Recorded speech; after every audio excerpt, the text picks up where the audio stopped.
భగిని హస్త భోజనం అంటే అన్నా చెల్లుల పండుగ.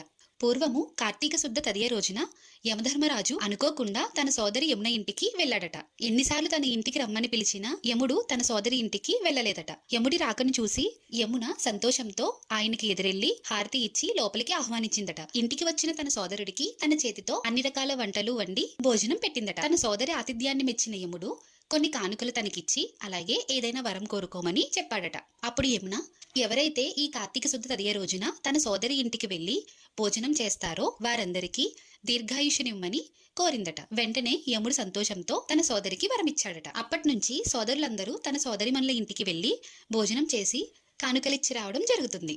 అలాగే నేను కూడా మా తమ్ముడికి నా చేతితో కొన్ని వంటలు చేసి రాత్రి భోజనంగా పెట్టాను. వడలు, సేమియా పాయసం, బిర్యానీ, పన్నీర్ కర్రీ, క్యాప్సికమ్ టమాటా కర్రీ, బిర్యానీలోకి రైతా చేశాను. వీడియో నచ్చితే లైక్ చేయండి. Thank you for watching. Please subscribe.